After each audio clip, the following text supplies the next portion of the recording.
पर भगवान को सबकी चिंता रहती है। जब दांत ना थे तब दूध दियो, अब दांत दिए कछु अन्न भी दे हो। जब बालक छोटा सा रहता है, मुख में दांत नहीं रहते, तो इस हाड़ मांस की देह में दूध की व्यवस्था कौन करता है? भगवान ही तो करता है। अब दांत दिए कछु अन्न भी देगो। जब दांत दिए हैं तो पेट भरण के लिए भोजन की व्यवस्था भी प्रभु करेगा।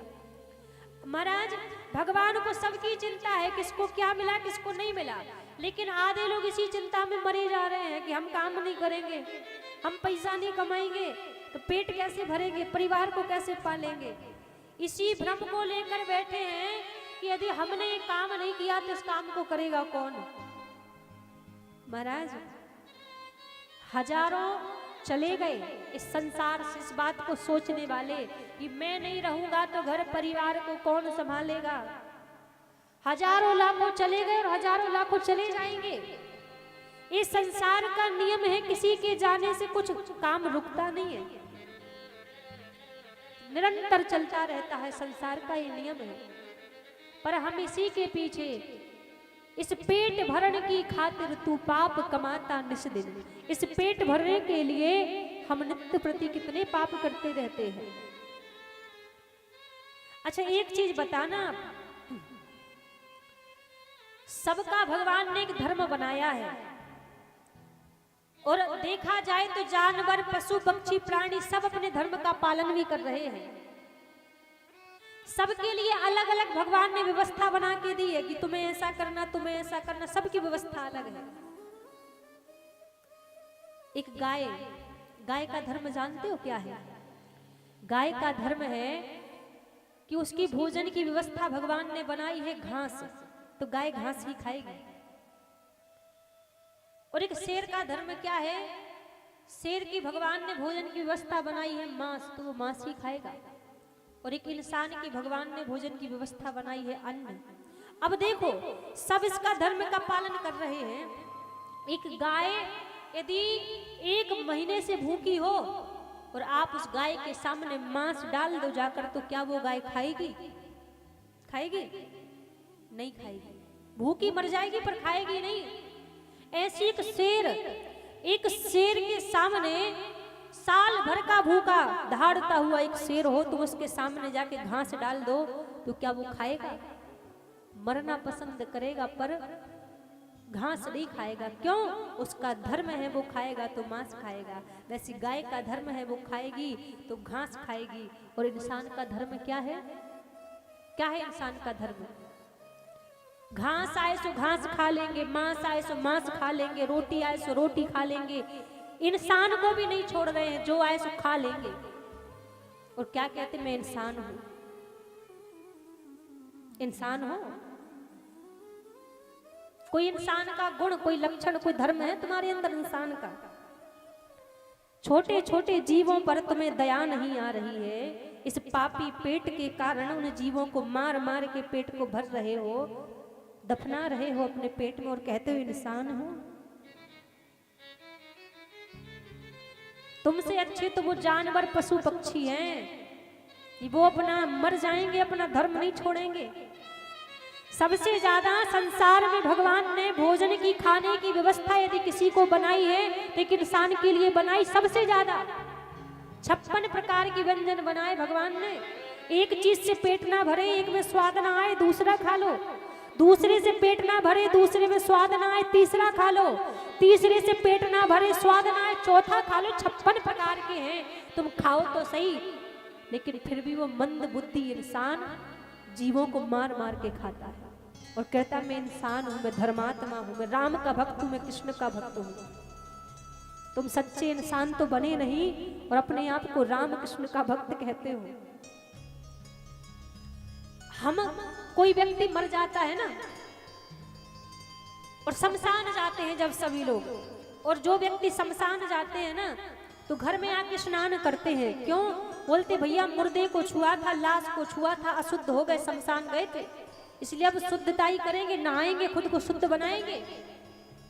एक मरे व्यक्ति को छूने में तुम अशुद्ध हो गए, शमशान से आके तुम स्नान करते हो, और जीवों को मार मार के पेट में जो शमशान बना रखा है उसका क्या? जो अपने पेट में ही शमशान बना रखा है, जीवों को मार मार के पेट में धरते हो, उसका क्या, उसकी कब शुद्धताई करोगे? कब करोगे? जब जीवन बीत जाएगा। शर्म आनी चाहिए महाराज, अपने आप में हृदय में लज्जा आनी चाहिए कि हम कैसे इंसान हैं, हमारे हृदय में दया ही नहीं है। एक बात आपसे कहें, बड़ी गहराई की बात है, जो व्यक्ति दूसरे जीवों को मार कर खाता है ना, तुम लाख यज्ञ कर लो, करोड़ अनुष्ठान कर लो, 3 करोड़ नाम जप कर लो भगवान के, लेकिन 1% भी आपको वो लगेगा नहीं, 1% भी नहीं लगेगा। कितना भी आप कर लो, आपके जीवन में लगने वाला नहीं है, क्योंकि दूसरे जीवों को मार कर खाने वाले व्यक्तियों की शास्त्रों में इंसानों में ही गिनती नहीं है, उनकी दानवों में गिनती है, राक्षसों में गिनती है कि राक्षस हैं। क्योंकि पहले के युगों के राक्षस क्या करते थे, यही तो किया करते थे जो आजकल के लोग कर रहे हैं। जीव जंतुओं को मार मार के पेट भरते थे, इसीलिए उनको दानव कहा जाता था, उनको राक्षस कहा जाता था। तो जो ऐसा करते हैं भैया, बुरा लगे बिल्कुल लग जाए, हमें उस बात की चिंता नहीं है। बुरा लगेगा, क्या करोगे? ज्यादा से ज्यादा अगली बार बुलाओगे नहीं, इससे ज्यादा क्या करोगे? पर जो बात सच है वो कहने से हम छूटेंगे नहीं, उसको हम बोल के जाएंगे। उनकी इंसानों में भी गिनती नहीं है। किसी को मार कर पेट भरने में क्या मिल जाता है, किसी को पीड़ा देने में क्या मिलता है? कोई आपके बच्चे को मारे, आप उसको दुआ दोगे या बद्दुआ दोगे? हृदय से बद्दुआ निकलेगी कि इसने मेरे बच्चे को मार दिया, कष्ट दे दिया। और तुम हजारों जीवात्माओं को मार मार के पेट भरते हो महाराज, उसका क्या? वो आपको बद्दुआ नहीं देते होंगे? कभी जीवन में सुख शांति नहीं आएगी, कलेश लगा रहेगा, मन संसार में ही भटका रहेगा, कभी शांति की प्राप्ति नहीं होगी। अभी महाकुंभ लगा था, 65 करोड़ भक्त गए थे महाकुंभ में स्नान करने के लिए। आप में से भी बहुत लोग गए होंगे। आज भागवत पंडाल में से संकल्प लेकर जाना, जो वहां महाकुंभ में गए थे अच्छी बात है, जो वहां के महाकुंभ में नहीं आ पाए कोई बात नहीं। श्रीमद् भागवत कथा जहाँ पे विराजित हो जाए वो भी महाकुंभ के बराबर उस स्थान की महिमा होती है। आज से संकल्प लेकर जाओ यहाँ से। कितनी कथा सुन ली होगी, खूब सत्संग कर लिया होगा, सब कर लिया होगा। कुछ नहीं मांगूंगी आपसे, कुछ नहीं कहूंगी, केवल एक चीज का त्याग करके जाओ कि आज से इंसानों का जीवन जियोगे, राक्षसों का जीवन नहीं जियोगे। जो जीवों को मार मार के पेट भरते हो, अपने आप में मन में थोड़ी लज्जा शर्म हो तो आज त्याग करके यहीं से जाना, आज यही त्याग कर देना। आपका कथा सुनना सफल हो जाएगा, हमारा कथा कहना सार्थक हो जाएगा। यदि इतने लोगों में से कुछ लोगों ने भी अपना जीवन सुधार लिया तो भगवान ने सबकी व्यवस्था अलग अलग बना रखी है कि तुम्हारे लिए इतनी चीजें बनाई, तुम उनको खाओ। जिनके लिए जो व्यवस्था बनाई उसका उपयोग करो, उसको खा के प्रसन्न रहो। क्यों बिना मतलब दूसरों पर अत्याचार ढाते हो? जब दांत न थे तब दूध दियो, अब दांत दिए कछु अन्न भी दे हो। जल में थल में पशु पक्षिन में, सबकी सुध लेत वो मेरी भी ले हो। जान को देत अनजान को देत, जहान को देत वो मोको भी दे हो। रे मन मूरख सोच करे क्यों, सोच करे कछु हाथ न ले हो। सोच में जीवन बीत जाएगा, कुछ हाथ आने वाला नहीं है, क्योंकि उसको सबकी चिंता है, वो सबका देख रहा है, सबके कर्मों का हिसाब उसके पास रखा हुआ है। ध्रुव जी बोले नारद जी से, मेरी माँ कहती है कि भगवान को सबकी चिंता है, वो व्यवस्था करेगा। नारद जी को लगा विश्वास पक्का है, भरोसा है, माँ के वचनों पर भरोसा है। गुरु मंत्र दे दिया और कहा निरंतर इस गुरु मंत्र का जाप करना। भगवान को तुम्हें खोजना नहीं पड़ेगा, प्रभु स्वयं तुम्हें खोजते हुए आएंगे। जीवन में गुरु का होना बहुत आवश्यक है। अच्छा ये बताओ, आप में से किस किस ने गुरु दीक्षा ली है, किस किस ने गुरु बनाए हैं? ली है? गुरु मंत्र का जाप करते हो, गुरु जी के बताए नियमों पर चलते हो, बहुत बढ़िया। और जिन लोगों ने नहीं लिया वो भी ले लेना, क्योंकि जब गुरु दीक्षा हो जाती है उसी के बाद वास्तव में व्यक्ति का जन्म होता है। जितने कर्म धर्म हम करते हैं तभी लिखे जाते हैं जब जीवन में गुरु आता है, क्योंकि मनमुखी भक्ति करने से भी कोई ज्यादा लाभ नहीं मिलता। परंपरागत गुरु पद्धति भक्ति करो, गुरुजी जो मंत्र दें उस मंत्र का जाप करो, अपने परंपरागत भक्ति पर चलोगे, अति शीघ्र प्रभु मिल जाएंगे। अच्छा, परंपरागत से देखो बात याद आई, आजकल लोगों की एक मंत्र में एक नाम में निष्ठा नहीं रहती। किसी ने कह दिया ओम नमो भगवते वासुदेवाय नमः मंत्र का जाप करो, बड़ा शक्तिशाली है, उसका जाप करने लगे। 4 महीने 6 महीने जाप किया, उसका कोई लाभ नहीं मिला। अब कोई कह दे भैया पंचाक्षर मंत्र का जाप करो, भोले बाबा बड़े जल्दी कृपा करेंगे, उसको वहीं छोड़ देंगे। पंचाक्षर मंत्र में लग गए, ओम नमः शिवाय ओम नमः शिवाय ओम नमः शिवाय, उसको कर लिया, उसमें कोई लाभ नहीं मिला। अब कोई कह दे महाराज हनुमान जी के बीज मंत्र का जाप करो, हनुमान जी बड़े जल्दी कृपा करेंगे, लगे निरंतर ओम हन हनुमते नमः ओम हन हनुमते नमः जप करने लगे।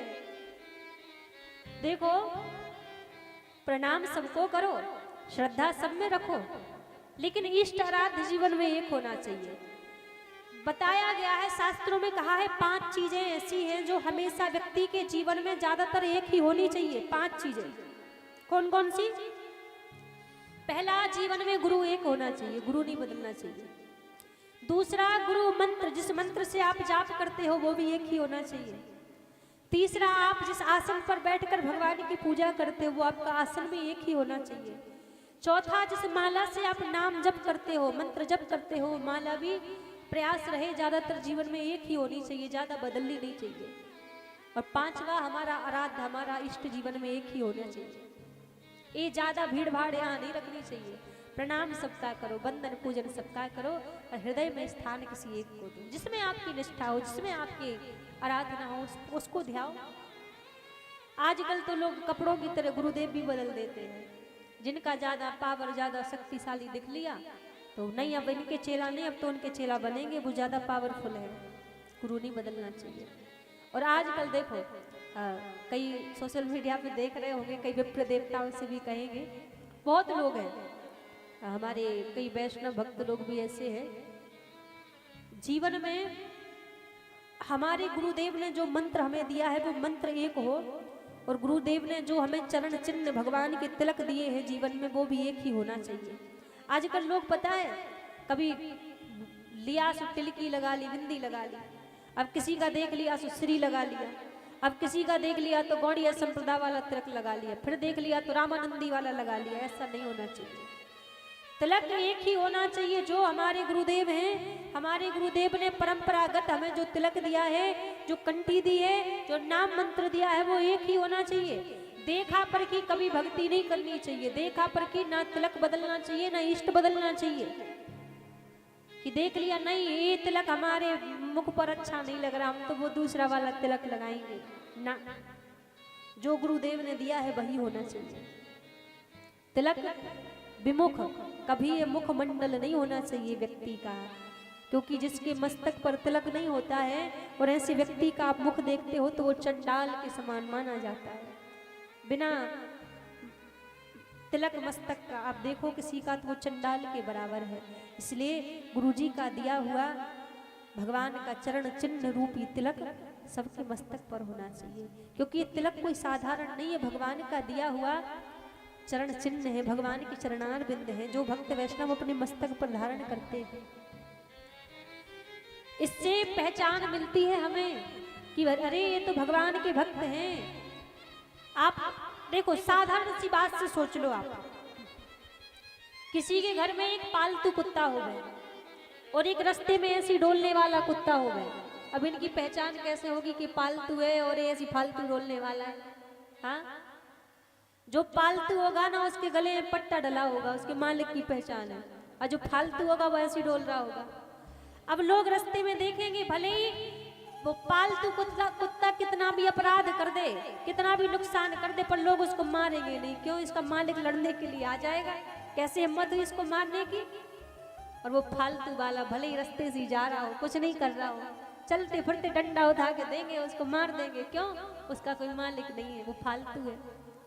इसी प्रकार ना महाराज, जिनके गले में कंठी होती है ना, मस्तक पर तिलक होता है, दूर से लोग समझ जाते भैया इनसे दूर रहो, ठाकुर जी के पालतू है, ठाकुर जी ने अपना बना रखा है इनको, इनसे दूर रहना, ज्यादा इनके चक्कर में मत पड़ो।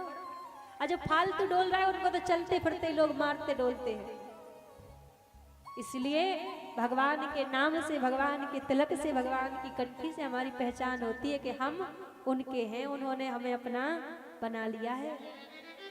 और देखो, गुरु दीक्षा का बिल्कुल हम 2 शब्दों में आपको अर्थ समझाएं। लोग कहते हैं ना कि मरने के बाद पिंडदान होता है, यही कहते जब व्यक्ति मर जाए उसके बाद पिंडदान होता है। लेकिन हम आपसे कहें, जिस समय गुरु दीक्षा होती है, गुरुदेव हमें नाम मंत्र देते हैं, वास्तव में व्यक्ति का उसी समय पिंडदान होता है। क्योंकि पिंड क्या है, हमारा ये शरीर ही तो पिंड है। और जिस दिन हम गुरुदेव के शरणागत हो गए, भगवान के शरणागत हो गए, उस दिन से इस पिंड पे हमारा अधिकार नहीं रहा, वो तो हमने गुरुदेव को दान में दे दिया। तो जीते जी ही व्यक्ति का पिंडदान हो जाता है जो गुरु दीक्षा ले लेता है। इसलिए जीवन में गुरु बनाना बड़ा आवश्यक है। ध्रुव जी के ऊपर कृपा की नारद जी ने गुरु मंत्र दिया, वन में गए, भजन किया। 5 महीने ध्रुव जी ने भजन किया और 5 महीने के भजन से आज प्रभु ध्रुव जी से प्रसन्न होकर प्रकट हो गए। और जब प्रभु प्रकट हुए, ध्रुव जी से कहा वरदान मांगो, क्या चाहिए। ध्रुव जी कुछ मांगते ही नहीं, बस देखे जा रहे हैं, प्रभु को देखे जा रहे हैं। अब देखते देखते भगवान को लगा बड़ी देर हो गई, कुछ बोलता ही नहीं, बस देखे जा रहा है। भगवान मुस्कुराने लगे।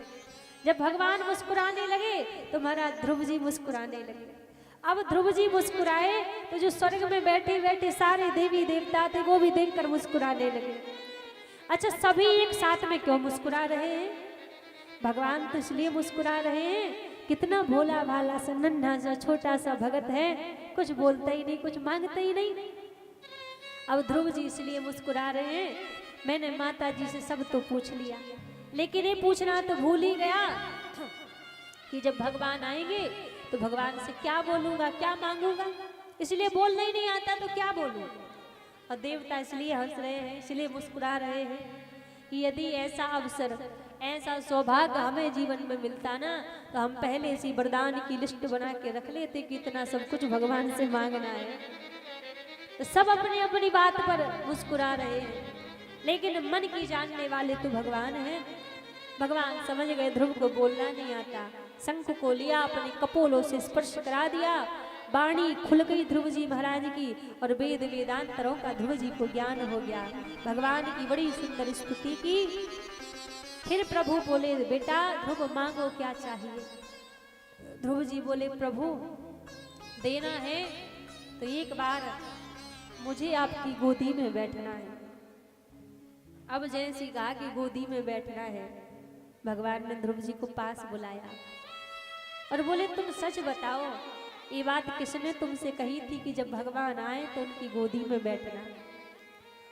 ध्रुव जी बोले, प्रभु मेरी माँ ने कहा था कि संसार के पिता की गोदी में बैठ भी जाओगे तो क्या मिलेगा, संसार के पिता की सिंहासन में बैठ भी जाओगे तो क्या मिलेगा। अरे यदि बैठने की कामना है तो उस परम पिता की गोदी में बैठने की कामना करो।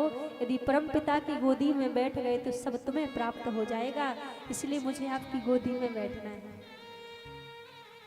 प्रभु बोले, ध्रुव तुम्हारी माँ धन्य है, वो प्राणी धन्य होता है जिसकी माँ परम भक्ता मिल जाए, वो जीव धन्य हो जाता है। कृपा की प्रभु ने ध्रुव जी के ऊपर। यहाँ देखो, शंख की एक महिमा आपको बताएं। भगवान ने शंख ध्रुव जी के कपोलों से स्पर्श कराया तो वाणी खुल गई ध्रुव जी की, ज्ञान आ गया। कई बार होता है ना, छोटे छोटे बच्चे होते हैं घर में, 2 वर्ष का हो जाए, 3 वर्ष का हो जाए, वाणी नहीं खुलती, बोलने में हकलाता है या तुतलापन होता है। तो यदि ऐसा बच्चे को होता हो ना, तो जो घर के मंदिर का शंख रहता है, उस शंख में रात्रि में जल भर के रखो भगवान के सामने, और नित्य प्रति भोर की बेला में वो जल, उस शंख का जल अपने बालक को पिलाना चालू कर दो। आप वो शंख का जल अपने बालक को पिलाएंगे ना, तो शंख की महिमा है, उसकी वाणी खुल जाएगी और ज्ञानी बनेगा आपका बालक। इस शंख की महिमा है। क्योंकि संग के स्पर्श से ही आज ध्रुव जी महाराज की बाणी खुली। लौट कर गए ध्रुव जी, सब स्वागत में खड़े हैं, खूब सबने स्वागत सत्कार किया। कुछ समय तक ध्रुव जी महाराज ने पिताजी के राजपाट को चलाया। फिर मृत्यु का समय आया तो मृत्यु के सर पर चरण रख के आज ध्रुव जी महाराज भगवान के परम धाम को गए। बोलिए ध्रुव जी महाराज की जय। ध्रुव जी प्रभु के परम धाम को गए। आगे पृथु महाराज के पावन चरित्र को सुखदेव जी महाराज ने राजा परीक्षित को श्रवण कराया। जड़ भरत का प्रसंग, जड़ भरत की कथा राजा परीक्षित को श्रवण कराई। कई अनेकों चरित्र श्रवण कराए। फिर भगवान के बड़े ही प्रिय भक्त श्री प्रहलाद जी महाराज की कथा राजा परीक्षित को सुखदेव जी महाराज श्रवण कराते हैं। प्रहलाद जी महाराज हिरण्यकश्यपु के पुत्र थे। कयाधु के गर्भ से प्रहलाद जी ने जन्म लिया। जब भगवान बारह ने हिरण्याक्ष का वध कर दिया, हिरण्याक्ष को मार दिया, तो हिरण्यकश्यपु के ही भाई थे हिरण्याक्ष। उसी दिन से हिरण्यकश्यपु बैर मानता था भगवान से, भगवान को अपना दुश्मन मानता था। अब जब भगवान को अपना दुश्मन मानता था, ब्रह्मा जी की तपस्या करने के लिए गया हिरण्यकश्यपु। और जब ब्रह्मा जी की तपस्या करने के लिए गया महाराज, उसी समय कयाधु गर्भवती थी। जब कयाधु गर्भवती थी तो इंद्र मन में विचार करने लगे कि महाराज जब हिरण्यकश्यपु इतना बड़ा दैत्य है, इतना बड़ा आताताई है, तो इसकी जो संतान होगी वो कितना बड़ा राक्षस होगी, वो कितनी बड़ी दैत्य होगी। हिरण्यकश्यपु अभी है नहीं, वो तपस्या में लीन है, तो क्यों ना हिरण्यकश्यपु का जो गर्भस्थ, जो कयाधु के गर्भ में जो अंश पल रहा है, गर्भ में ही उस अंश को नष्ट कर दिया जाए, उसको मार दिया जाए। कयाधु का हरण कर लिया इंद्र ने। अब जैसे कयाधु का हरण कर लिया, इसके गर्भस्थ बालक को नष्ट कर देंगे गर्भ में ही, क्योंकि ये भी राक्षस ही होगा जब जन्म लेगा। नारद जी ने रोक दिया। नारद जी कयाधु को अपने पास ले आए इंद्र के पास से, और इंद्र को समझाया कि महाराज ये जरूरी नहीं है कि यदि पिता दानव है तो पुत्र भी दानव होगा, क्योंकि आधे से ज्यादा कहते हैं पिता के अंदर कहीं ना कहीं पिता के गुण बालक के अंदर आते हैं, बेटे के अंदर आते हैं, और बेटी के अंदर माँ के गुण आते हैं। और कहीं कहीं ये भी होता है कि माँ के गुण भी बेटा के अंदर चले जाए। तो नारद जी बोलने लगे जरूरी नहीं है कि पिता दानव है तो पुत्र भी दानव ही होगा। कयाधु को अपने पास ले गए। गर्भवती थी कयाधु। नित्य प्रति श्रीमद् भागवत जी की कथा नारद जी कयाधु को श्रवण कराते, सत्संग कराते। जब सत्संग कराया तो गर्भ में ही भगवान के भक्त बन चुके थे प्रहलाद जी। तो इसीलिए कहते हैं ना, जब माताएं गर्भवती हो गए तो उनको बड़ा ध्यान से, बड़ी सावधानी पूर्वक से रहना चाहिए, क्योंकि संस्कार जन्म होने के बाद नहीं दिए जाते। संस्कार देना प्रारंभ तो गर्भ से ही हो जाता है। जितना अच्छी तरह से बालक में गर्भ में संस्कार पड़ जाते हैं, उतनी अच्छी तरह से जन्म होने के बाद नहीं सीख पाता। आज सत्संग किया कयाधु ने, हिरण्यकश्यपु लौट कर आया तपस्या करके, ब्रह्मा से वरदान प्राप्त करके अमर तत्व होने का। कयाधु को लेकर आया, पता चला कि हरण कर लिया था इंद्र ने। अब कयाधु के गर्भ से बालक ने जन्म लिया, उसी का नाम प्रहलाद पड़ा। प्रहलाद जी महाराज बड़े प्रभु के भक्त थे। धीरे धीरे थोड़े से बड़े हुए। हिरण्यकश्यपु ने प्रहलाद जी को विद्यालय भेज दिया विद्या अध्ययन करने के लिए। राक्षसी विद्या जहां पढ़ाई जाती वहां भेज दिया। अब बड़े दिन बीत गए। हिरण्यकश्यपु को लगा कि जाकर देखूं तो सही मेरे पुत्र ने क्या क्या सीखा है। आज गए, जाकर पूछने लगे, बेटा ये बताओ इतने दिनों में तुमने सबसे अच्छा पाठ कौन सा सीखा है। अब प्रहलाद जी सोचने लगे, जब सबसे अच्छा पाठ पूछ रहे हैं पिताजी तो सबसे अच्छा पाठ ही बताना पड़ेगा। ही है नारायण का नाम नहीं है, उसका जीवन बेकार है, उसके जीवन का कोई लक्ष्य नहीं है। और नारायण का नाम सुनते ही क्रोध आ गया हिरण्यकश्यपु को। तू ये बता किसने तुझे नारायण का नाम सिखाया, आज मैं उसको छोड़ूंगा नहीं। गुरुदेव को बुलाया। गुरुदेव बोले हिरण्यकश्यपु से, महाराज आपके पुत्र को किसी ने सिखाया नहीं है, ये तो गर्भ से सीख कर आया है, मैं समझा दूंगा, आप चिंता मत करो। हिरण्यकश्यपु चला गया, समझाया गुरुदेव ने। साथ में जो बच्चे रहते थे सबने समझाया कि आप नारायण का नाम क्यों लेते हो, आपको डर नहीं लगता अपने पिताजी से, वो तुम्हें मार देंगे। प्रहलाद जी महाराज बोले, महाराज यदि मेरी मृत्यु मेरे पिताजी के हाथों से लिखी होगी तो मेरे पिता के हाथों से मृत्यु हो जाएगी, और यदि मेरे पिता के हाथों से मेरी मृत्यु नहीं लिखी होगी तो किसी में सामर्थ्य नहीं है कोई मुझे मार दे। मारने वाला है भगवान, बचाने वाला है भगवान। मारने का बल भी प्रभु में है, बचाने का बल भी प्रभु में है। कहा आप भी डरा मत करो, आप सब भी भगवान का नाम गाया करो।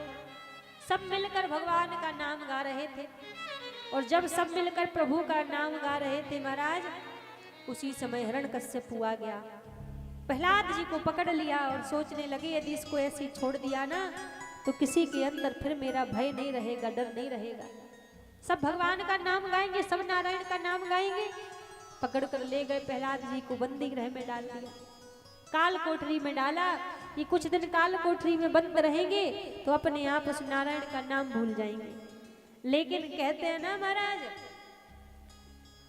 कि जिसके ऊपर ठाकुर जी का रंग चढ़ जाए फिर दुनिया के रंग उसके ऊपर नहीं चढ़ते। तुलसी कारी कावर पर चढ़े न दूजो रंग, दूसरा रंग नहीं चढ़ता उसके ऊपर। जिसके ऊपर एक बार ठाकुर जी का रंग चढ़ जाए। काल कोठरी में डाला, वहां भी कोई असर नहीं हुआ, वहां भी भगवान का नाम गा रहे हैं प्रहलाद जी। पहाड़ से फेंकवा दिया, प्रभु ने गोदी में झेल लिया।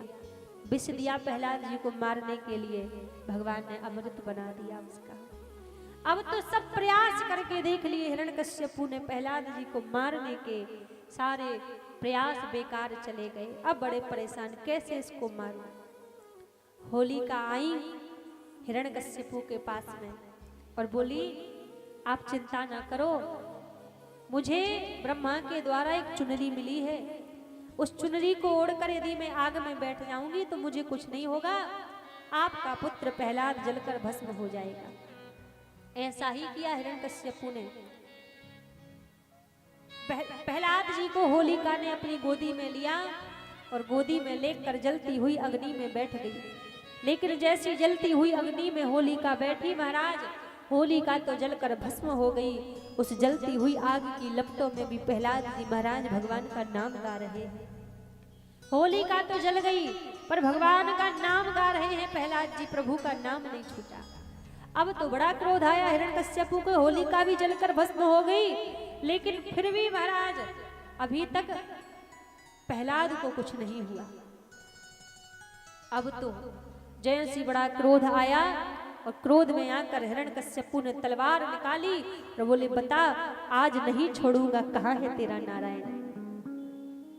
प्रहलाद जी बोले सामने अब अग्नि खंभ लगा था, खंभे के ऊपर चींटी जा रही थी।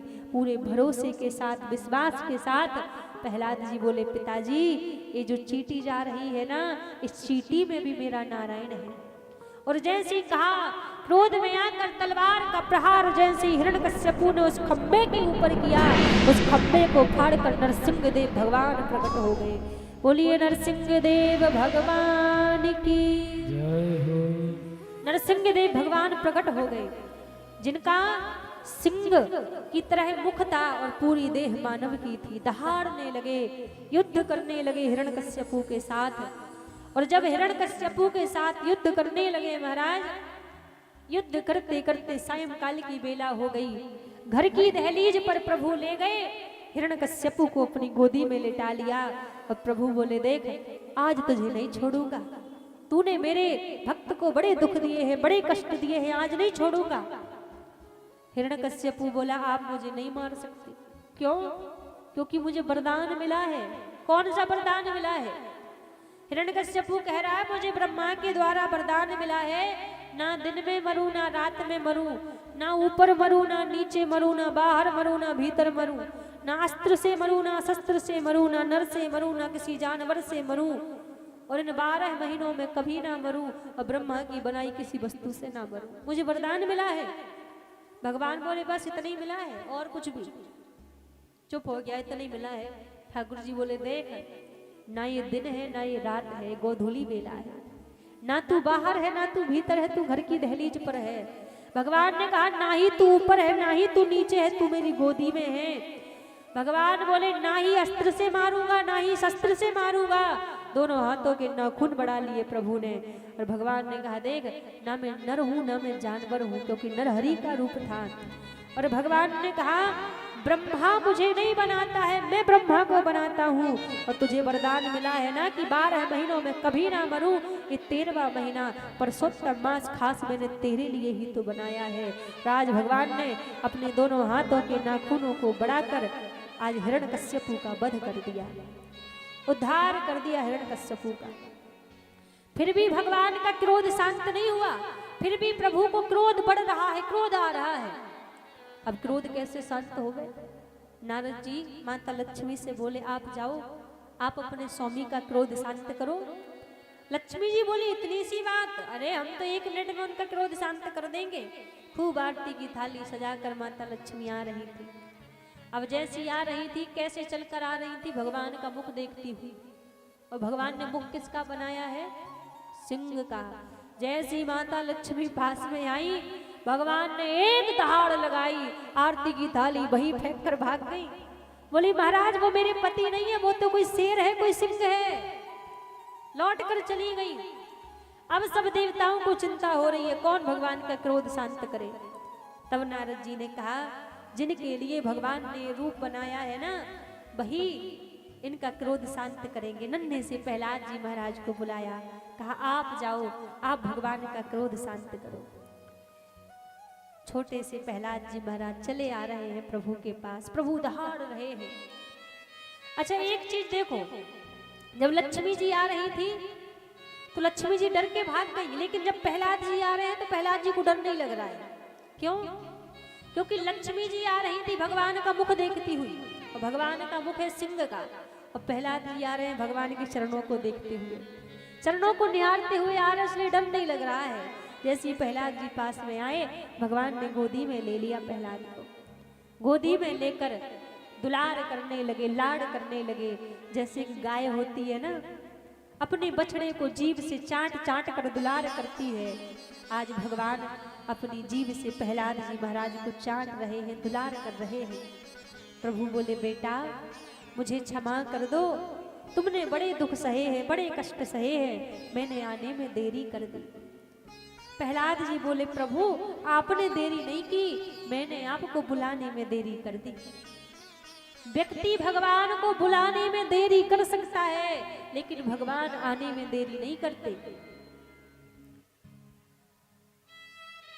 भगवान कहने लगे प्रहलाद जी से वरदान मांगो, क्या चाहिए? प्रहलाद जी महाराज ने हाथ जोड़ लिए, कहा प्रभु मुझे ऐसा वरदान दीजिए कि मेरे इस मन में, मेरे हृदय में कभी कुछ मांगने की इच्छा ही उत्पन्न ना हो, ऐसा वरदान मुझे दीजिए। क्योंकि भगवान के भक्त कभी प्रभु से कुछ मांगते नहीं है। यहाँ पर एक चीज बड़ी समझने योग्य है, भगवान के दर्शन का विधान क्या होता है। हम भगवान का दर्शन करते हैं ना, तो भगवान के दर्शन का विधान क्या होता है पता है किसी को? हम मंदिर जाते हैं तो कैसे देखते हुए जाते हैं प्रभु को? सीधे मंदिर जाएंगे और जाकर सीधा भगवान के मुखमंडल पर देखने लग जाएंगे, है ना, मुख को ही देखते हैं। लेकिन भगवान के दर्शन का विधान कैसा है? सबसे पहले सीधे भगवान के मुख को नहीं देखना चाहिए। जब मंदिर में जाओ तो सबसे पहले भगवान के चरण कमलों के दर्शन करने चाहिए, क्योंकि भगवान के चरण कमलों में जो सामर्थ्य है, जब जीव, जब प्राणी भगवान के चरणों को देखता है तो उसी समय उसके सारे पाप नष्ट हो जाते हैं। तो भगवान के सबसे पहले चरणों के दर्शन करने चाहिए, फिर कटी अंग के दर्शन करने चाहिए, फिर भगवान की उदर के दर्शन करने चाहिए, उसके बाद भगवान के मुखमंडल के दर्शन करने चाहिए। ये भगवान के दर्शन का विधान है। लेकिन आप जानते हैं हमारे ठाकुर जी बड़े चतुर हैं, बड़े चालाक हैं। क्यों? उनको पता है इस संसार के जितने भी जीव हैं यदि सभी मेरे चरणों को देख लेंगे तो सभी पवित्र हो जाएंगे, सभी पाप मुक्त हो जाएंगे, सबके पाप कट जाएंगे। इसलिए ठाकुर जी इतनी चतुराई करते हैं। आप मंदिर में जाओगे इतना सज धज करके इतने बढ़िया तरीके से बैठे आपको मिलेंगे, खूब श्रृंगार करके नक बेसर पहन के पाग बांध के इतने सुंदर बन के ठाकुर जी खड़े रहेंगे कि कोई भी मंदिर में आए मुख कोई देखता रह जाए, चरणों तक पहुंच ही ना पाए, क्योंकि चरणों तक पहुंच जाएंगे तो पाप मुक्त हो जाएंगे। इसलिए भगवान चतुराई करते हैं कि मेरे मुख पर ही अटका रह जाए, मुख से नीचे ना जा पाए, चरणों के दर्शन ना कर पाए। इतनी सुंदर हमारे ठाकुर जी का मुखमंडल है, इतने सुंदर बन के रहते हैं। इसीलिए जब भी मंदिर जाओ कितने सुंदर बन के बैठे हो, ठाकुर जी से कहो दिखा लो जितनी चतुराई दिखानी है। मुख को पहले देखो ही मत, पहले सीधा चरणों को ही देखो, पहले चरणों के दर्शन करो, फिर धीरे धीरे ऊपर की ओर भगवान के मुखमंडल के दर्शन करो। ये दर्शन का विधान है, क्योंकि हमारे प्रभु जो एक बार इनको देख ले, देख कर ही महाराज घायल हो जाता है। एक बार इनकी वो तिरछी चितवन, वो छवि जिसके हृदय में, जिसके मन में बस जाए महाराज, फिर और कोई छवि उसके मन में नहीं बसती, उसकी चितवन में कोई और छवि फिर नहीं बसती। आज आप वृंदावन में देखो, देश विदेश से हजारों लोग आज होली खेल रहे होंगे, क्यों? अपना घर परिवार छोड़ के पड़े होंगे। आज की स्थिति वृंदावन में ऐसी है ना, वृंदावन में कोई आश्रम, कोई होटल में एक कक्ष, एक कमरा भी खाली नहीं है कि किसी को मिल जाए, इतनी भीड़ है। लेकिन भक्त फिर भी नहीं मान रहे, कोई परिक्रमा में लेटा है, कोई कहीं लेटा है, कोई कहीं लेटा। क्यों इतने पागल बने डोल रहे हैं? इनकी मुस्कान के कारण ही तो डोल रहे हैं ना। आज हमारे बरसाने की प्रसिद्ध लट्ठमार होली थी, कल लड्डू की होली थी, आज लट्ठमार होली है। पूरे ब्रजमंडल में जो 40 दिन का होली का उत्सव होता है ना, आज खूब हमारे ब्रजवासी हमारे बरसाने में राधा रानी के पास जाकर होली का आनंद ले रहे होंगे, होली मना रहे होंगे। अच्छा, आपका मन नहीं कर रहा है ठाकुर जी के संग होली खेलने का? सबका कर रहा होगा, है ना। वैसे आखिरी दिन, 6वें दिन शायद ठाकुर जी के संग में होली उत्सव हम सभी करेंगे यहाँ पे। आइए हम आप सभी थोड़ी देर के लिए मन से हमारे वृंदावन चलते होली खेलने के लिए। आज वृंदावन में सारे ब्रजवासी कहाँ गए होंगे? बरसाने। आज बरसाने की होली है, लट्ठमार होली। और आज जब ठाकुर जी बरसाने में गए होंगे ना, तो बरसाने की सारी गोपियों ने, सारी सखियों ने घेर लिया होगा ठाकुर जी को बीच में। और सारी सखियों ने जब बीच में ठाकुर जी को घेर लिया होगा, और हमारी राधा रानी सखियों को आदेश कर रही होगी, क्या? राधा रानी सखियों को आदेश कर रही होंगी कि आज कन्हैया पकड़ में आए। वैसे तो खूब चोरी कर करके रंग डार डार के चले जावे, लेकिन आज हमारी पकड़ में आए हैं ना, तो ऐसे बच के नहीं जाना चाहिए। हमारी राधा रानी सखियों से क्या आदेश कर रही होंगी आज? डारो डारो री रंग बन बारी पे, डारो डारो री, डारो डारो री रंग बन बारी पे, डारो डारो री, डारो डारो री रंग बन बारी पे, डारो डारो री, डारो डारो री रंग बन बारी पे, डारो डारो री। हाँ बारे रसिया, सारे रसिया, हमारे रसिया, ओ हमारे रसिया,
छीन लो या की लकुटी कमरिया, छीन लो या की लकुटी कमरिया, लकुटी कमरिया, लकुटी कमरिया, लकुटी कमरिया, लकुटी कमरिया। याकू ले चलो ऊंची अटारी पे, याकू ले चलो ऊंची अटारी पे, डारो डारोली, डारो डारोली रंग बनवारी पे, डारो डारोली, डारो डारोली रंग बनवारी पे, डारो डारोली। जय हो। सभी झूमते हुए ताली जमा करते हुए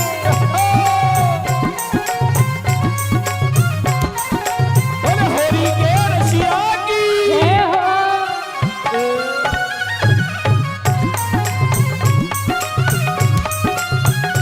हरि ये हो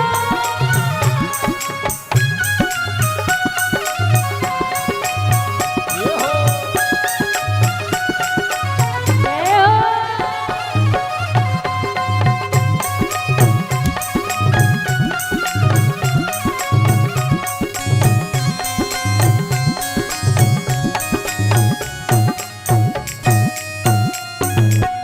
चुनरी उड़ा के बनाओ दुल्हनिया, चुनरी उड़ा के बनाओ दुल्हनिया। सखिया कह रही हैं आज या दारी के को ऐसे छोड़ेंगे ना, खूब उत्पात मचावे, आज पकड़ में आयो है ना, तो कावर छीन लो और चुनरी उड़ा के दुल्हनिया बना दो याकू। चुनरी उड़ा के बनाओ दुल्हनिया, चुनरी उड़ा के बनाओ दुल्हनिया, बनाओ दुल्हनिया, बनाओ दुल्हनिया, बनाओ दुल्हनिया, बनाओ दुल्हनिया। खूब नचाओ तारी पे याकू, खूब नचाओ तारी पे, डारो डारोरी, रंग दरोरी दान बनवारी पे, डारो डारोरी। अच्छा कौन कौन ठाकुर जी पर रंग डालना चाहता है? अरे भैया मन से ही ठाकुर जी पर रंग डाल दो, दोनों हाथ ऊपर खड़े करके। डारो डारोरी, डारो डारोरी रंग बनवारी पे, डारो डारोरी, ए डारो डारोली रंग बनवारी पे, डारो डारोली। डारो डारोरी रंग बनवारी पे, डारो डारोरी। ए डारो डारोली रंग बनवारी पे, डारो डारोली। जय हो। जय हो।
डारो डारो री रहो डारो डारो री रंग बनवारी पे डारो डारो री हे डारो डारो री रंग बनवारी पे डारो डारो री डारो डारो री रंग बनवारी पे डारो डारो री हे डारो डारो री रंग बनवारी पे डारो डारो री अम्बे रंग डारो री अम्बे रंग डारो री अम्बे रंग डारो री अम्बे रंग डारो री हाँ रंग डारो री रंग डारो री रंग डारो री रंग डारो री रंग बनवारी पे डारो डारो री हे डारो डारो री रंग बनवारी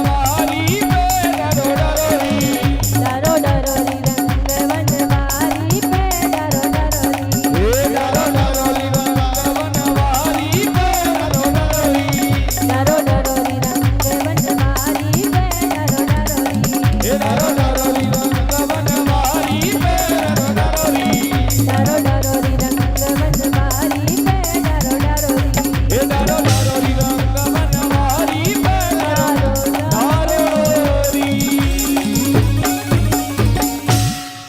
डारो डारो री रंग बनवारी पे डारो डारो री हे डारो डारो री रंग बनवारी पे डारो डारो री मैं तो तुम संग होरी खेलूंगी मैं तो तुम संग हे मैं तो तुम संग होरी खेलूंगी मैं तो तुम संग मैं तो तुम संग होरी खेलूंगी मैं तो तुम संग हे मैं तो तुम संग होरी खेलूंगी मैं तो तुम संग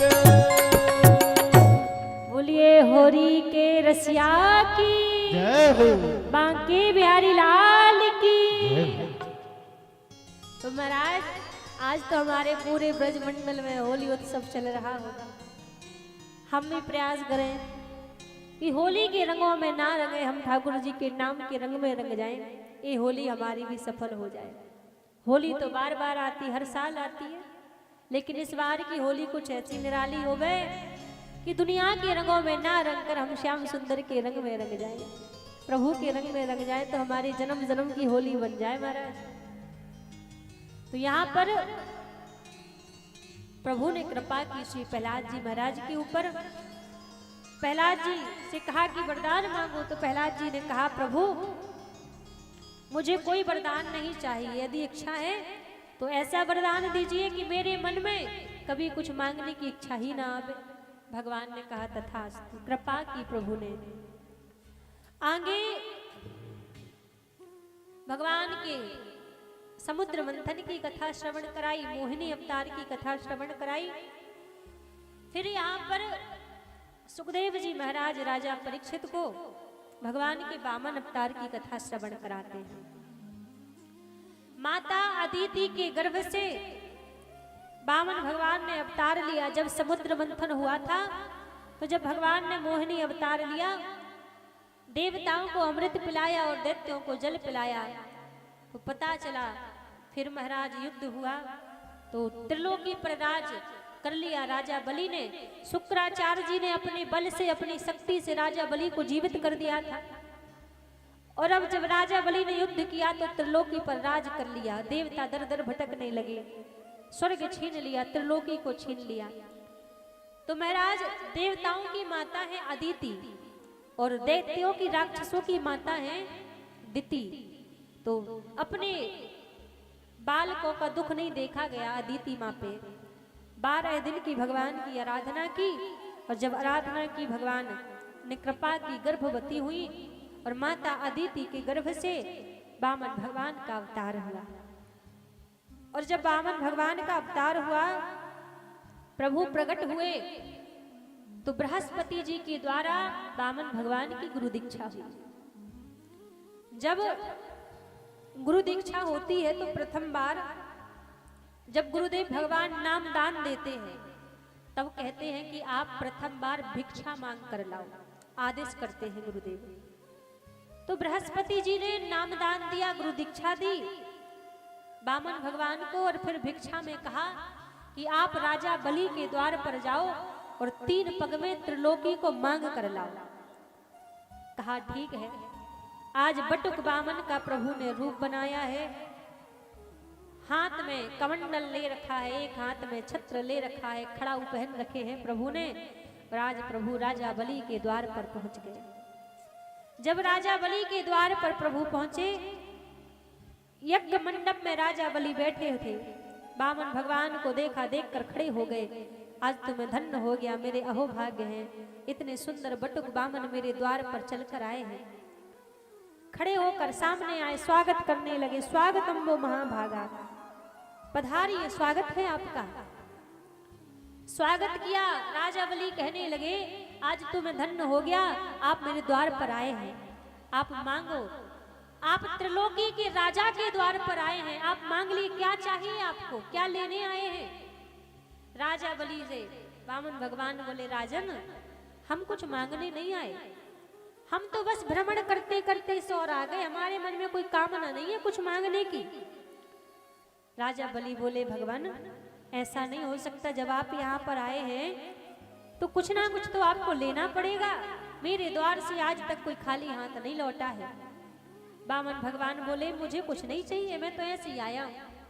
राजा बलि फिर बोले, प्रभु मांगो, क्या चाहिए।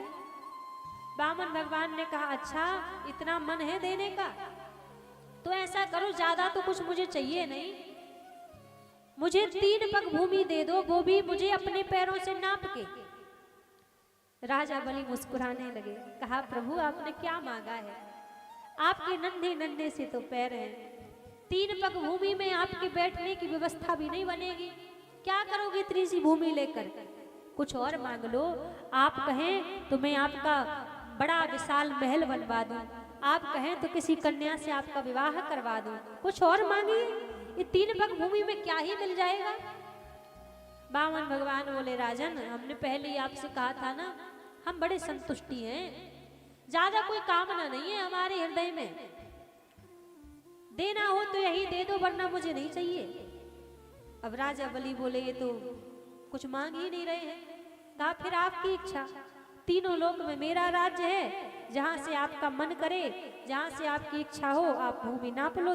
खुद के दुख से कोई दुखी थोड़ी ना होता है। मानो हमारे पास कोई दुख नहीं है, हम खूब प्रसन्न हैं, कोई तकलीफ नहीं है, कोई दुख नहीं, लेकिन फिर भी यदि बगल वाला पड़ोसी हमारा प्रसन्न है तो उसको देख देख के हम दुखी हो जाएंगे, तो अच्छा नहीं देखा गया। देवताओं का भला हो रहा था, इसलिए बैठे, वहां की चली गई। अब फिर जब जल निकला और राजा बलि ने जैसे ही संकल्प किया, और संकल्प करते ही महाराज वामन भगवान ने विराट रूप धारण कर लिया। और जैसे ही विराट रूप धारण किया, एक पग में आकाश पाताल को नाप लिया, और दूसरे पग में महाराज स्वर्ग लोक को नाप लिया, 2 पग में त्रिलोकी को नाप लिया। अब बोले, राजन ये बताओ तीसरा पग कहाँ रखूं, यदि संकल्प पूरा नहीं करोगे तो अपराध लगेगा। राजा बलि ने सर झुका दिया। कहा, भगवान कृपा करके तीसरा पग मेरे मस्तक पर रख दो। वामन भगवान ने तीसरा पग राजा बलि के मस्तक पर रख दिया। प्रभु बोले, मांगो क्या चाहिए। राजा बलि बोले, वही हो ना, अभी अभी मैंने दिया है आपको, एक बार जो मैं दे देता हूं फिर वापस नहीं लेता। भगवान बोले, अवसर है, मांग लो। तब राजा बलि ने कहा, इतना अनुग्रह कीजिए, जब भी मैं अपने महल से बाहर निकलूं तो मुझे अपने घर के द्वार पर आपके दर्शन हो गए, और जब भी महल के अंदर जाऊं तो भी घर के द्वार पर आपके दर्शन हो गए। भगवान बोले, घुमा घुमा के काहे को बोल रहे हो, सीधे बोल दो कि द्वारपाल बन जाओ। घर के द्वार पर कौन रहता है, द्वारपाल ही तो रहता है। भगवान ने कहा, तथास्तु। राजा बलि के घर के चौकीदार द्वारपाल बन गए। प्रभु कई दिन बीत गए। अब वैकुंठ में माता लक्ष्मी परेशान, कहाँ गए भगवान, कहाँ गए। नारद जी ने बताया, आप तो विश्राम कर रही हैं, आराम से यहाँ रह रही हैं, आपके पति तो सुतल लोक में राजा बलि के द्वार की चौकीदारी कर रहे हैं। अब जैसी कहा, सावन का महीना चल रहा था, एक दासी का रूप बनाया माता लक्ष्मी ने, और जाके राजा बलि के महल में काम काज करने लगी, सेवा करने लगी। अब धीरे धीरे श्रावण मास की अमावस्या आई, सारी बहनें अपने अपने भाई को राखी बांधने के लिए जा रही थी, सब चली गई। लक्ष्मी जी नहीं गई। राजा बलि बोले बहन आज राखी का दिन है, तुझे अपने भाई को राखी बांधने के लिए नहीं जाना? माता लक्ष्मी कहने लगी भैया मेरा कोई भाई नहीं है, इसलिए मैं जाकर क्या करूंगी। राजा बलि बोले कितनी बावरी है, मुझे भैया भी बोलती है और ये भी कहती है कि मेरा कोई भाई नहीं है। राजा बलि ने अपना हाथ सामने कर दिया, ला आज से मैं तेरा भाई हूं, मुझे राखी बांध। राखी को लिया और जैसे राजा बलि के हाथ पर माता लक्ष्मी ने राखी बांधी। राजा बलि बोले नेक मांगो क्या चाहिए, जो मांगोगी प्रदान करूंगा। सर झुका लिया लक्ष्मी जी ने, कैसे बोल दूं कि क्या चाहिए। सर झुका के द्वार की ओर इशारा कर दिया, नेक में द्वारपाल चाहिए।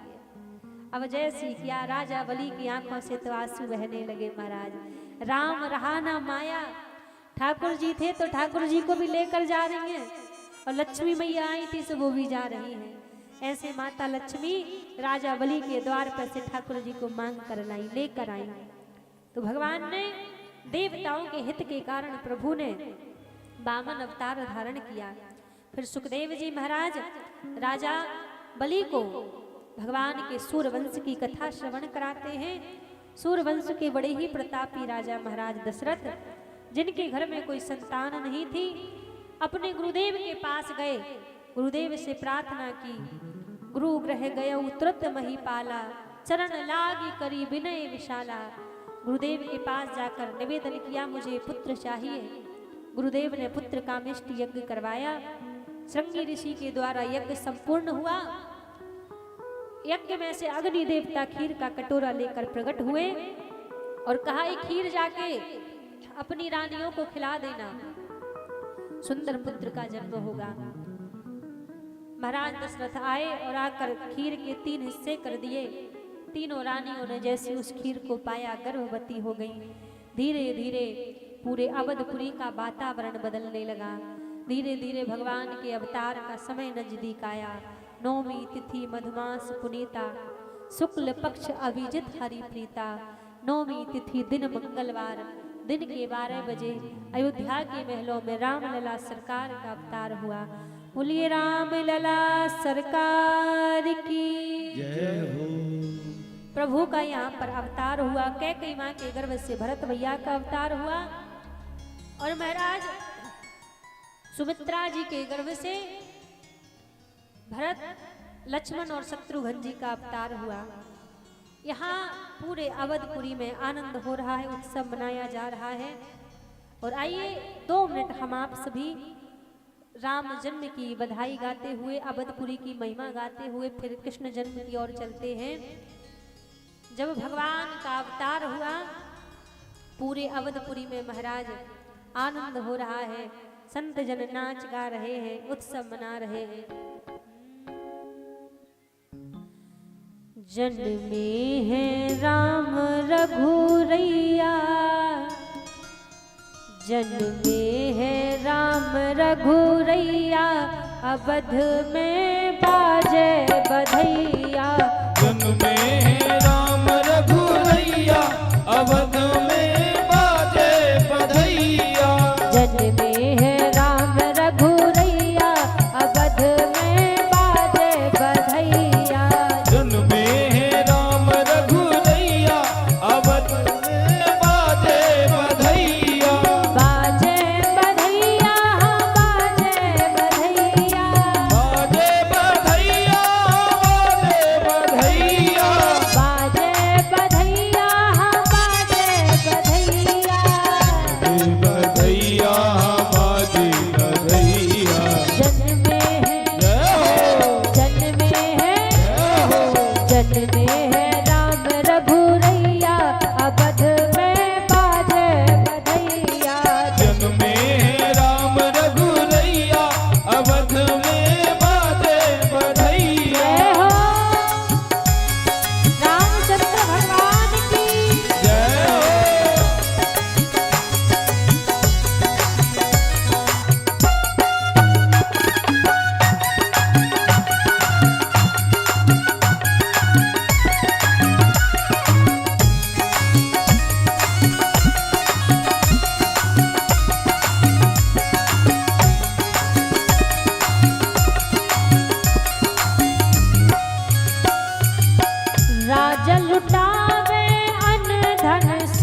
राजा लुटावे अन धन सोना, राजा लुटावे अन धन सोना, राजा लुटावे अन धन सोना, अन धन सोना,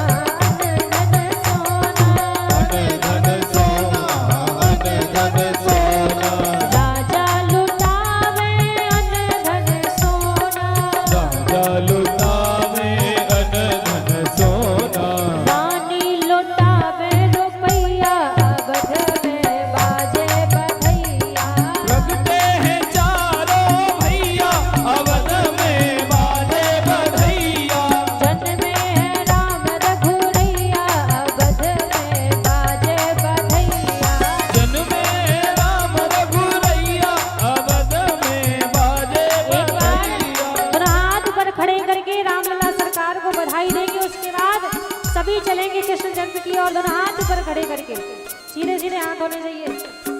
हरी मैया सीधे हाथ कर लो।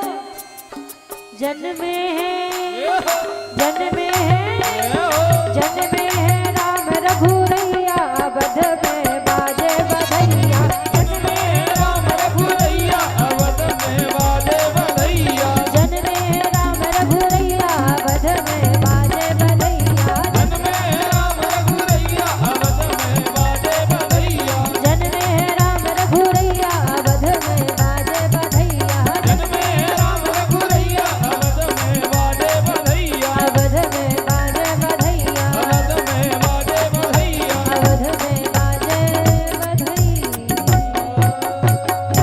बोलिए रामलला सरकार की जय हो। भैयन की जय हो। अवध धाम की जय हो। यहाँ बड़ा सुंदर प्रभु का राम अवतार हुआ, सूर्यवंश की कथा श्रवण कराई। राम कथा को यही प्रणाम करते हुए चलते हैं चंद्रवंश की ओर। चंद्रवंश के बड़े ही प्रतापी राजा महाराज उग्रसेन, जिनके पुत्र कंस, जब महाराज कंस का जन्म हुआ था तो उग्रसेन जी ने जल में बहा दिया था, प्रवाहित कर दिया था, क्योंकि संतों ने कहा था कि आपका ये पुत्र बड़ा ही दुराचारी होगा। और कंस को जब बड़ा हुआ तो पता लगा कि मेरे पिताजी ने मुझे जल में प्रवाहित कर दिया था। तो भगवान शंकर की तपस्या की, एक धनुष प्राप्त किया और तपस्या करने के बाद महाराज मथुरा में आए और अपने पिता उग्रसेन जी को बंदी गृह में डाल दिया। सबसे कहा कि आज से सबका राजा मैं हूँ, सबका भगवान मैं हूँ। और महाराज जैसी कहा, कंस की एक चचेरी बहन थी देवकी, देवकी का विवाह वसुदेव जी के संग कराया कंस ने और बड़े धूमधाम से विदा कर रहा था। उसी समय आकाशवाणी हुई, अरे कंस, जिस देवकी को इतने प्रेम से विदा कर रहा है, इसी देवकी का अष्टम गर्भ तेरा काल होगा। जैसे ही सुना, मारने लगा कि जब देवकी ही नहीं रहेगी तो पुत्र कहाँ से होगा। वसुदेव जी ने रोक दिया कि हम आपको वचन देते हैं, जितनी भी संतान का जन्म होगा हम आपको ला कर देंगे। दोनों को बंदी गृह में डाल दिया। प्रथम पुत्र का जन्म हुआ, कंस ने उसको भी मार दिया। एक एक करके 6 पुत्रों को मार दिया। सप्तम गर्भ में श्री बलराम जी महाराज आए। ठाकुर जी ने अपनी माया से माता रोहिणी के गर्भ में बलराम जी को स्थापित कर दिया। 8वें गर्भ में परम पिता परमात्मा भगवान श्री हरि नारायण आए। जब अष्टम गर्भ में प्रभु आए तो सारे देवी देवता भगवान की स्तुति कर रहे हैं, भगवान का स्वागत कर रहे हैं। और कौन कौन चाहता है भगवान हमारे बीच में भी जल्दी से अवतार लेकर आ जाए। अच्छा, जिनके नीचे हाथ है वो नहीं चाहते? हाँ, सभी चाहते हैं ना। तो आइए, जैसे देवता भगवान का स्वागत कर रहे हैं, हम आप भी प्रभु का स्वागत करते हैं। बस कुछ ही क्षणों में हम सबके बीच भी प्रभु अवतार लेकर आने वाले हैं। दोनों हाथ ऊपर खड़े करके सभी मिलकर स्वागत करेंगे। स्वागतम कृष्णा सुस्वागतम कृष्णा, स्वागतम कृष्णा सुस्वागतम कृष्णा, स्वागतम कृष्णा सुस्वागतम कृष्णा, स्वागतम कृष्णा सुस्वागतम कृष्णा, स्वागतम सुस्वागतम शरणागतम कृष्णा,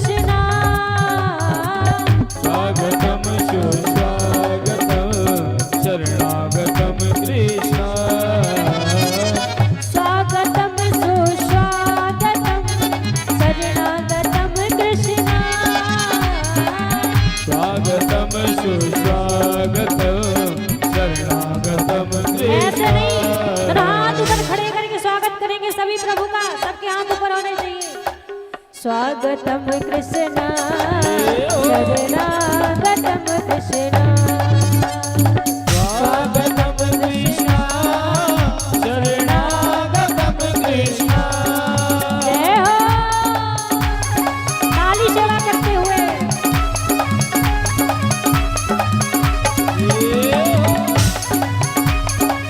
देखिए, खड़ा किसी को नहीं होना है, सब बैठ जाएं। खड़ा किसी को नहीं होना है। जो माता बहनें खड़ी हो गई है ना, सभी लोग बैठ जाएं। जितनी माताएं खड़ी सब बैठ जाएं, क्योंकि बैठोगे तो पीछे वालों को भी सब देखेगा। खड़ा कोई नहीं रहेगा, बैठ जाओ। अकेला जो नृत्य करेगा, जो आनंद लेगा, वही खड़ा होगा। बाकी सभी लोग बैठ जाएं, सभी बैठ जाएं जल्दी जल्दी। और दोनों हाथ ऊपर खड़े करके भगवान का स्वागत करेंगे। स्वागतम कृष्णा सुस्वागतम कृष्णा स्वागतम कृष्ण सुस्वागतम कृष्ण। स्वागतम सुस्वागतम शरणागतम कृष्णा स्वागतम सुस्वागतम शरणागतम कृष्ण। राधे भैया, साउंड वाले भैया जी, थोड़ा सा इसका आवाज बढ़ा दीजिए, गला घबरा है। दोनों हाथ ऊपर खड़े करके सभी भगवान को पुकारेंगे, स्वागत करेंगे। स्वागतम सुस्वागतम शरणागतम कृष्णा स्वागतम सुस्वागतम शरणागतम कृष्ण। स्वागतम कृष्णा शरणागतम कृष्णा स्वागतम कृष्ण शरणागतम कृष्ण। जय हो।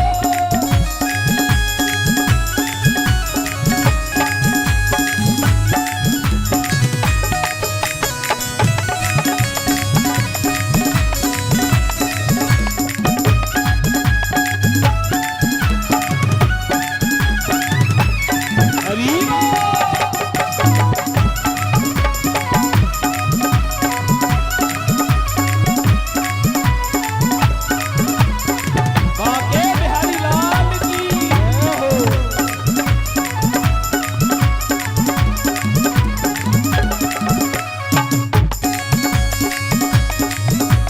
कृष्ण कन्हैया लाल की। बोल नंद के लाला की जय हो। हे स्वागतम सुस्वागतम शरणागतम कृष्ण। स्वागतम सुस्वागतम शरणागतम कृष्ण। स्वागतम कृष्ण शरणागतम कृष्ण। स्वागतम कृष्ण शरणागतम कृष्ण।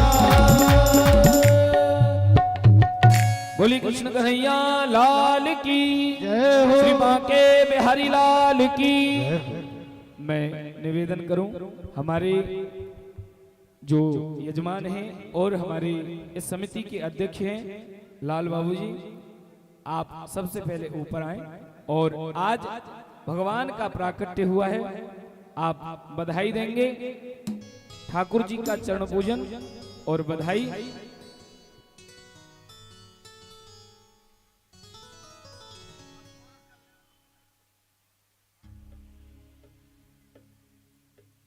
शिराधे हरिओम शिराधे।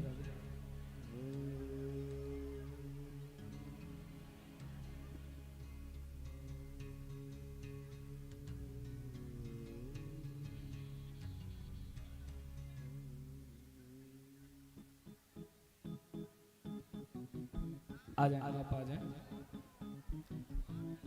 बोलिए कृष्ण कन्हैया लाल की जय। हाँ उसी में बिठा लीजिए, यहीं दे दीजिए। अभी आ जाइए आप कन्हैया भैया, एक मिनट। सबसे पहले हमारे इस समिति के अध्यक्ष और उपाध्यक्ष, वाह उधर आइए फिर। हाँ ऐसे थोड़ी,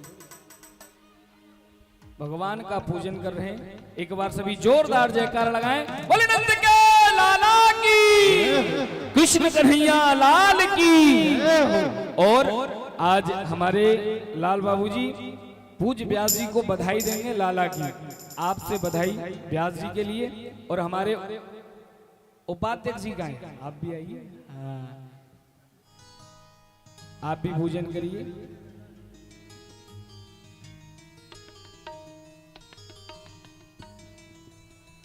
आज ठाकुर जी का प्राकट्य और 500 रुपए ठाकुर जी की बधाई हमारे लाल बाबू अध्यक्ष जी व्यास जी को प्रदान करें। एक बार जोरदार ताली बजाएं। और 500 रुपए हमारे उपाध्यक्ष जी भी। हाँ, एक बार सभी जोरदार ताली बजाएं।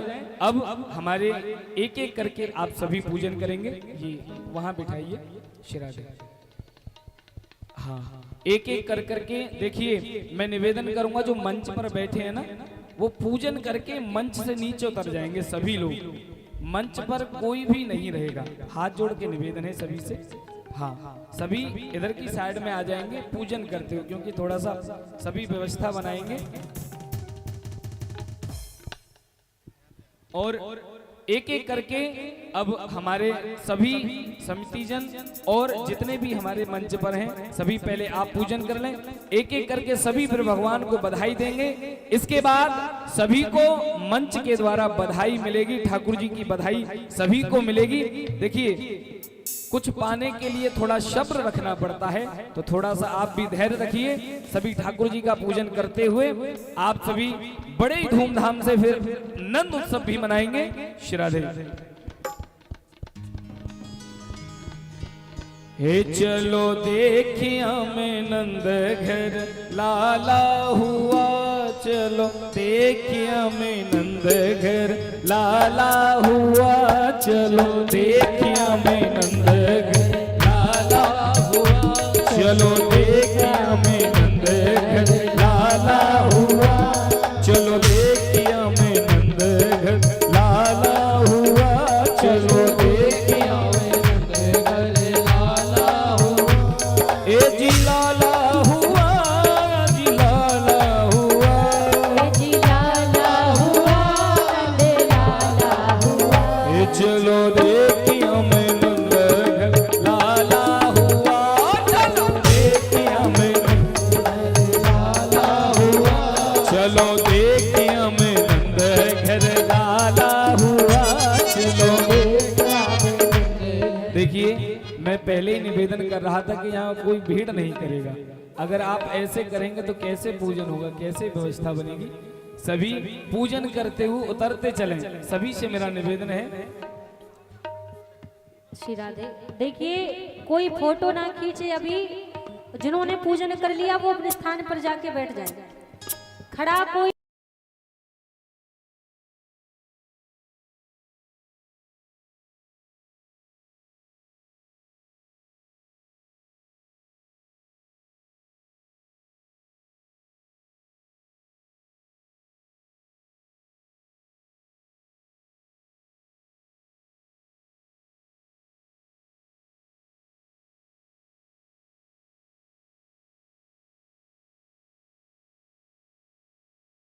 लाला हुआ, चलो देखिया में नंद घर लाला हुआ, चलो देखिया में नंद घर लाला हुआ, चलो देखिया में नंद घर लाला हुआ।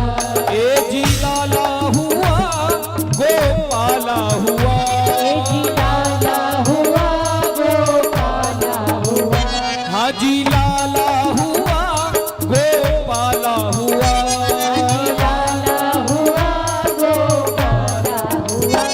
राधे श्याम। अरे मैया, अभी नहीं लुटाओ जी टॉफी। कौन लुटा रहा है भैया? व्यवस्था बनाइए, बिगाड़िए नहीं। कौन टॉफी लुटा रहा है? अभी कोई नहीं लुटाएगा जब तक न बोला जाए मंच से। व्यवस्था बनाइए, हाथ जोड़ के निवेदन है, व्यवस्था न बिगाड़े। सभी से निवेदन है, अभी कोई भी टॉफी नहीं लुटाएगा, सभी से निवेदन। हे चलो देखिया में नंद घर लाला हुआ, चलो देखिया में हुआ, गोपाला हुआ, लाला हुआ, गोपाला हुआ, लाला हुआ, नंद लाला हुआ, लाला हुआ, नंद लाला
सुख नैनों को एक नैनों को पहुँचाने वाला हुआ, सुख नैनों को पहचाने वाला हुआ।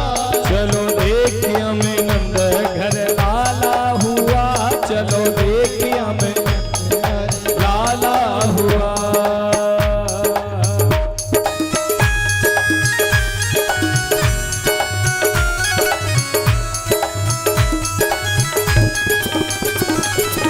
जय हो।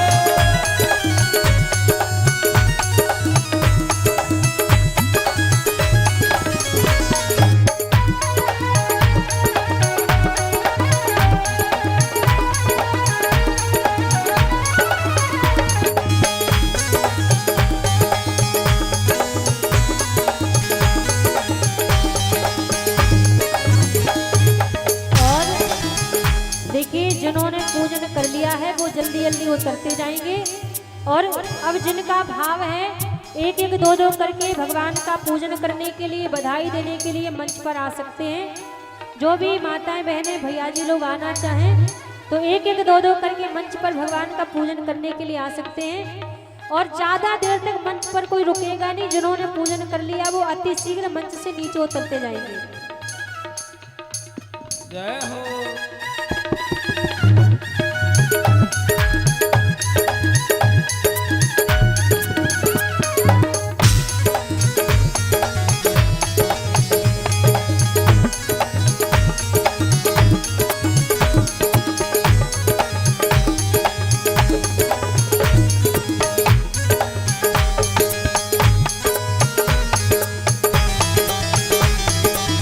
गोविंद के लाला की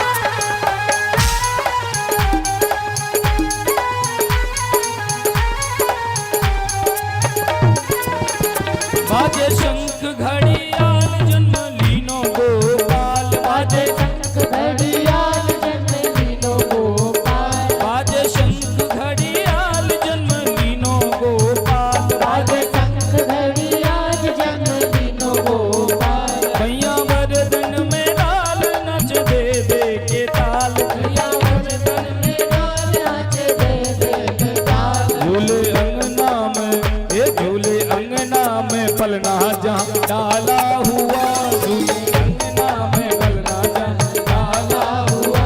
चलो देखिए हमें नंद घर लाला हुआ, चलो देखिए हमें नंद घर लाला हुआ। तेरी लाला हुआ गोपाला हुआ, लाला हुआ गोपाला हुआ। चलो देखिए हमें नंद घर लाला हुआ, चलो देखिए हमें नंद घर लाला हुआ।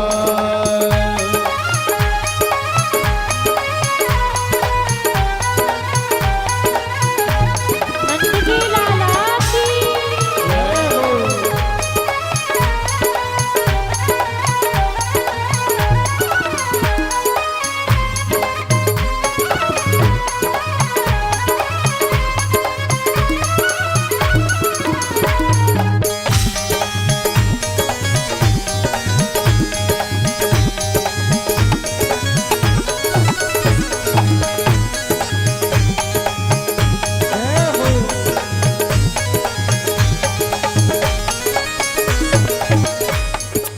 और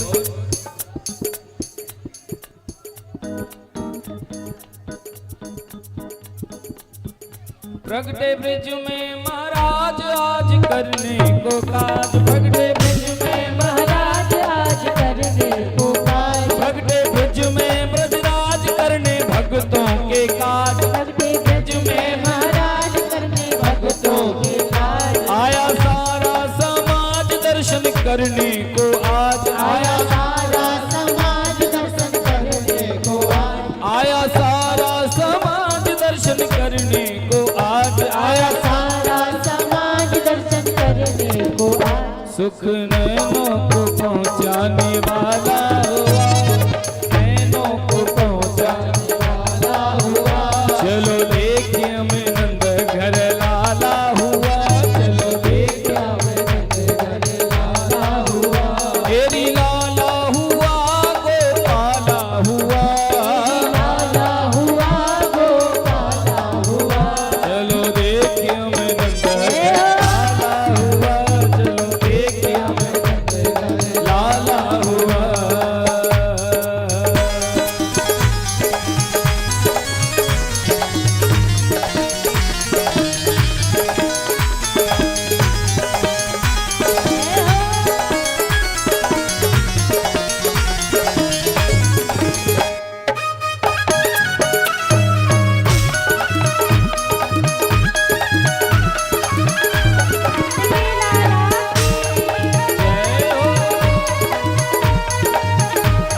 नाच रहे मोर, देखो गोकुल की ओर कैसे नाच रहे मोर, देखो गोकुल की ओर कैसे नाच रहे मोर, देखो गोकुल की ओर कैसे नाच रहे मोर। छाए बादल घनघोर बोले पपिया और, छाए बादल घनघोर बोले पपिया मोर। बरसा आनंद की बरसाने वाला हुआ, बरसा आनंद की बरसाने वाला हुआ, चलो देखे हमें नंद घर लाला हुआ, चलो देखे हमें नंद घर लाला हुआ, एरी लाला हुआ गोपाला हुआ, लाला हुआ गोपाला हुआ, हाजी लाला हुआ गोपाला हुआ, लाला हुआ गोपाला हुआ।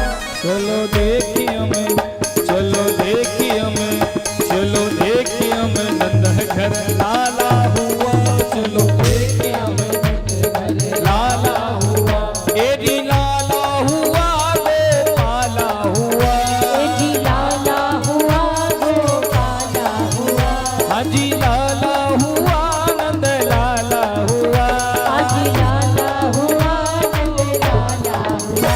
चलो देखी हमें नंद घर लाला हुआ, चलो देखी हमें नंद घर लाला हुआ, एरी लाला हुआ गोपाला हुआ, लाला हुआ गोपाला हुआ, लाला हुआ गोपाला हुआ, ए चलो देखी हमें नंद घर लाला हुआ, चलो देखी हमें नंद घर लाला हुआ। जय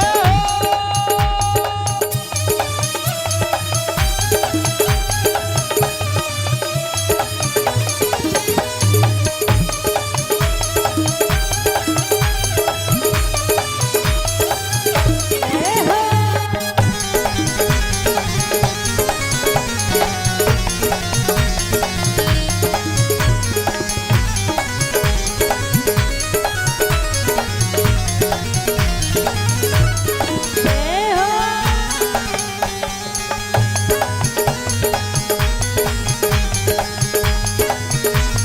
जिंदगी लाला की।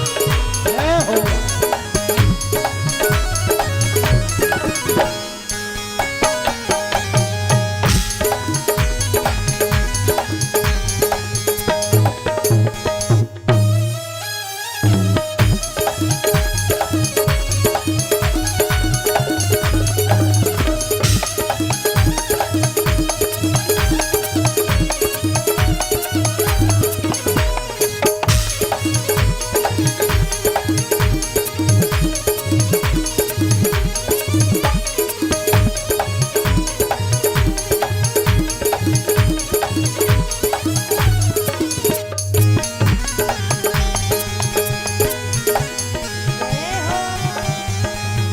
और जितनी माताएं रह गई हैं वो शीघ्रता करें, जल्दी जल्दी आ जाएं जिनको आना है।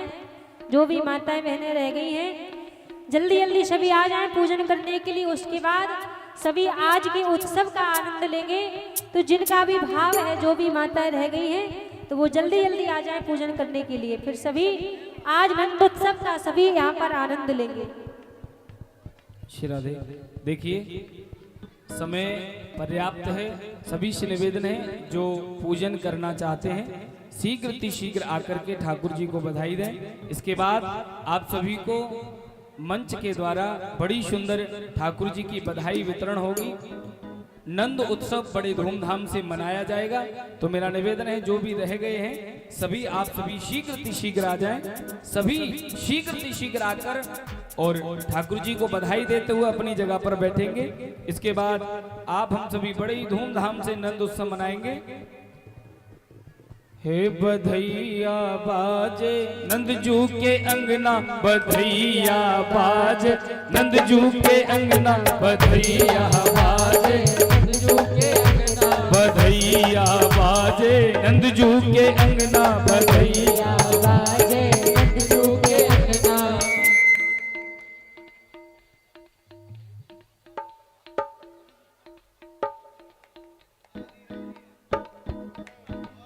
हे बधैया बाजे नंदजू के अंगना, बधैया बाजे नंदजू के अंगना, बधैया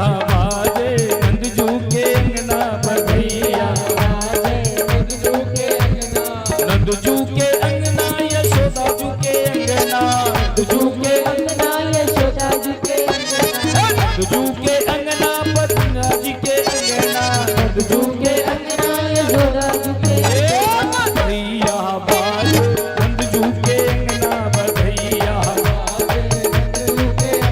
बधैया बाज नंद बाबा के अंगना बधैया बाज बधाइया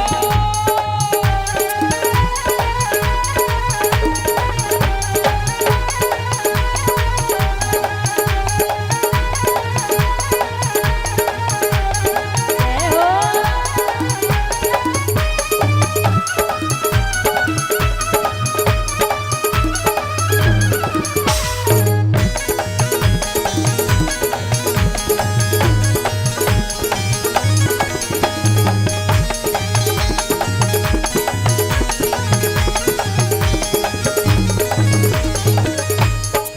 और बाबा लुटावे अनधन सोना बाबा लुटावे अनधन सोना बाबा लुटावे अनधन सोना बाबा लुटावे अनधन सोना यकी मैया लुटावे रुपैया बधैया आज नंद जू के अंगना बधैया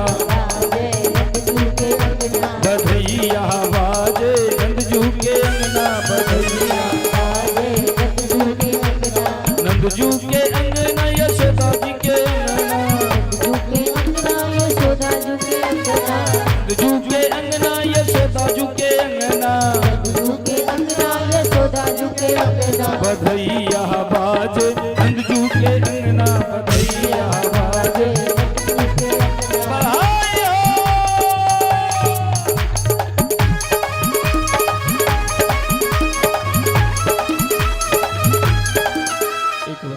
एक बार सभी प्रेम को बधाई हो बधाई हो सभी ने पूजन कर लिया शिरा जी सभी ने हो गया ना अब सभी अपनी अपनी जगह खड़े हो जाएंगे सभी खड़े हो जाइए अब सभी को बधाई वितरण होगी सभी खड़े हो जाएं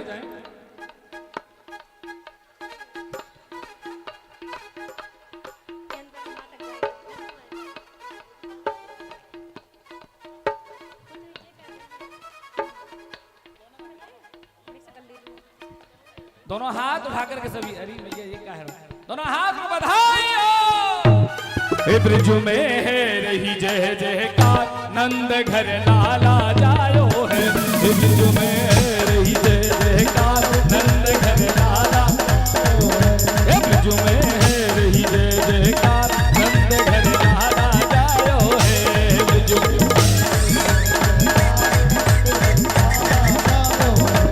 हे लाला जायो है नंदरानी ने लाला जायो है हो लाला जायो है नंदरानी ने लाला जायो है हो ब्रज में संदीप जी इधर ले हो ब्रज में है रही जय जयकार नंद घर लाला जायो है हे ब्रज में है रही जय जयकार नंद घर लाला बधाई हो बधाई हो जय हो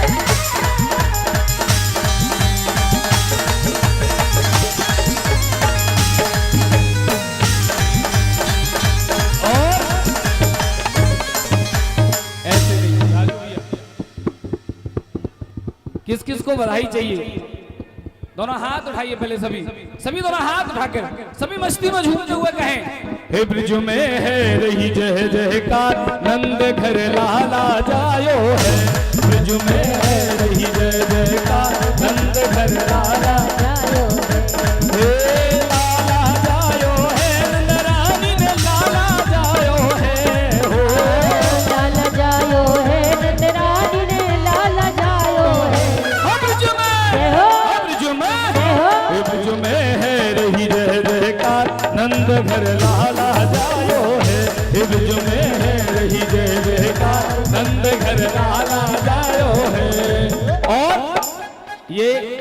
किसको चाहिए? दोनों हाथ उठा के, लाला की बधाई का है। हमारे गुरुजी एक भजन गाया करते थे, लेना झुंझुना। दोनों हाथ उठा के जिन्हें झुंझुना चाहिए। हो ब्रिज में है रही जय जयकार, नंद घर लाला जायो है। हे ब्रिज में है रही जय जयकार, नंद घर लाला जायो है। हे लाला जायो है, नंद रानी ने लाला जायो है। हो लाला जायो है, नंद रानी ने लाला जायो है। हे ब्रिज में, हो ब्रिज में, हो ब्रिज में है रही जय जयकार, नंद घर लाला जायो है। हे ब्रिज में है रही जय जयकार, नंद घर लाला जायो है। जय हो।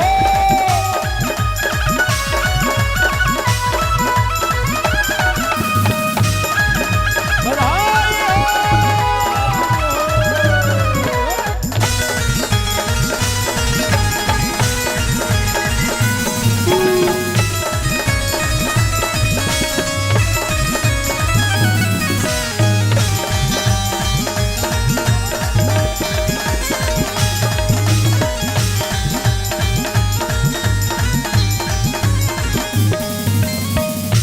देखिए, ये बधाई लूटने का विषय है, देने का नहीं। जिसके भाग्य में होती है उसे मिलती है। यहाँ कोई समिति वाला नहीं है, कोई भी किसी के लिए नहीं है। जिसको मिलनी होगी ठाकुर जी की बधाई उसे मिलेगी। दोनों हाथ उठा करके सभी मस्ती में झूमते हुए। हो तेरी गोद में आयो लाल बधाई, दरी मैया। हे तेरी गोद में आयो लाल बधाई, हो तेरी गोद में आयो लाल बधाई, तेरी मैया। तेरी गोद में आयो लाल बधाई, तेरी मैया। हे तेरी मैया बधाई, तेरी मैया। हो तेरी मैया बधाई, तेरी मैया। हो झूले, झूले, हे झूले पलना में गोपाल बधाई, तेरी मैया। हे झूले पलना में गोपाल बधाई, तेरी मैया। अब देखिए, बधाई वितरण हो गई। अब नाच करके झूमते हुए ठाकुर जी को बधाई कौन देना चाहेगा? वो दोनों हाथ उठा करके सभी, कुछ मिनट 5 मिनट का समय है। आप हम सभी ठाकुर जी को नाचते झूमते हुए बधाई देंगे। सभी दोनों हाथ उठाइए, इधर भी सभी उठाएं, इधर भी उठाइए सभी, और सभी नाचते झूमते हुए बधाई देंगे। सभी बधाई वितरण हो चुकी है, अब नहीं है कुछ भी। दोनों हाथ उठा करके। हो तेरी गोद में आयो लाल बधाई, तेरी मैया। तेरी गोद में आयो लाल बधाई, तेरी मैया। हे तेरी मैया बधाई, तेरी मैया। हो तेरी मैया बधाई, तेरी मैया। हो झूले, हो झूले, हे झूले पलना में गोपाल बधाई, तेरी मैया। झूले पलना में गोपाल बधाई, तेरी बधाई हो। बधाई हो।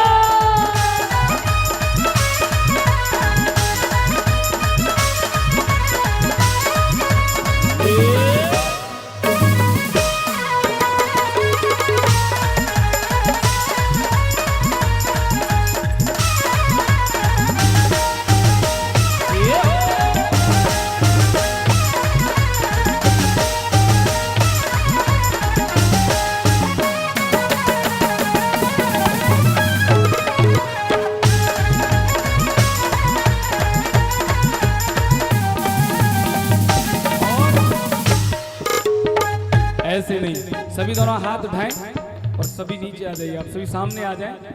ये जितने भी यहाँ खड़े हैं सभी नीचे आ जाइए, सामने आ जाए। सभी मंच से खाली कर दीजिए, नीचे आ जाइए। लाला को दे दीजिए, लाला को दे दो। हाँ, नीचे आ जाइए सभी, और दोनों हाथ उठा के सभी।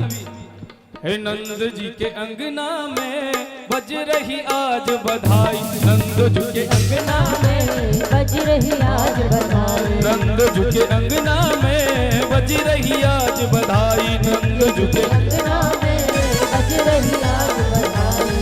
हो 100 बार बधाई लोगो, 100 बार बधाई लोगो, 100 बार बधाई लोगो।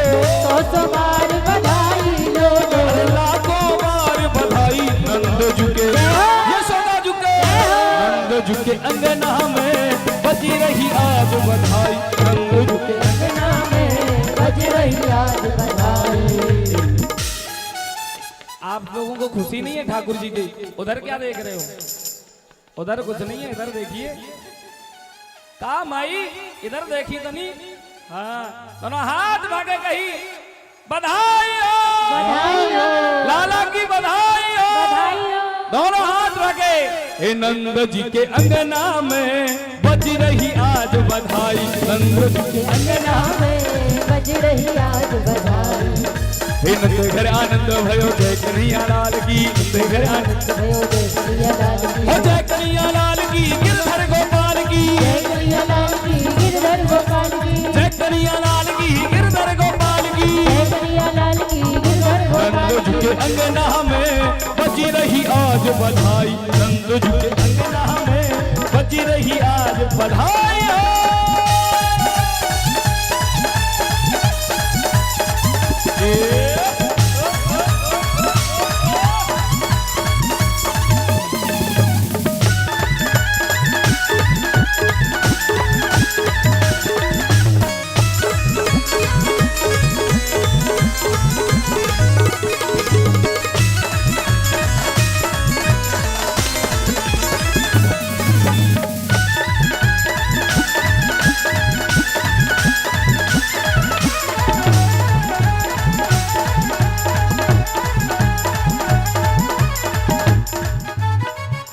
एक बार सभी प्रेम से बोलेंगे बधाई हो। बधाई हो। आप सभी बंद करिए, आप नहीं बोलिए, आप बोलिए सभी बधाई हो, बधाई हो। कम से कम उन लोगों को पता चलना चाहिए जो अभी सो रहे हैं जाके घर पे, अभी से सूत ले, कम से कम पता चलना चाहिए कि हाँ ठाकुर जी की आज बधाई उत्सव हो रहा है। तो जोरदार जयकार बधाई, लाला को बधाई हो। लाला की बधाई दो। और बधाई में सभी ठाकुर जी को आशीष देंगे। होते रहो जुग जुग जीवे लाल, बधाई दे दे री मैया, होते रहो जुग जुग जीवे लाल, बधाई दे दे री मैया, होते रहो जुग जुग जिए गोपाल, बधाई दे दे री मैया, तेरो जुग जुग जीवे लाल, बधाई दे दे री मैया, ओ दे दे री मैया, बधाई दे दे री मैया, ओ दे दे री मैया, बधाई दे दे री मैया। होते रहो जय हो, होते रहो जय हो, तेरा जुग जुग जीवे लाल, बधाई दे दे री मैया, तेरो जुग जुग जीवे लाल, बधाई दे दे री मैया। और नंद रानी दे दे बधाई, हो नंद बाबा दे दो बधाई, नंद रानी दे दे बधाई, नंद बाबा दे दो बधाई। कौन कौन बधाई लेना चाहता है बाबा और मैया से? दोनों हाथ ढके कहिए, हे नंद रानी दे दो बधाई, हो नंद बाबा दे दो बधाई, नंद रानी दे दो बधाई, नंद बाबा दे दो बधाई। हो तेरो जुग जुग जीवे लाल, नंद रानी दे दो बधाई, तेरो जुग जुग जीवे लाल, नंद रानी दे दो बधाई। बधाई हो बधाई हो, बधाई हो, बधाई हो, बधाई हो बधाई हो, बधाई हो, बधाई हो, ये शुभ घड़ी आई हो, बधाई हो, बधाई हो, ये शुभ घड़ी आई हो, बधाई हो, बधाई हो, बधाई हो बधाई हो, शुभ घड़ी आई हो, बधाई हो बधाई हो, शुभ घड़ी आई हो, बधाई हो बधाई हो, बधाई हो, बधाई बधाई हो। हो बधाई हो। बोले नंद के लाला की एक बार जोर से कहिए बधाई हो, बधाई हो। बधाई हो। आइए अब सभी आरती की तरफ चलते हैं। श्री राधे श्याम।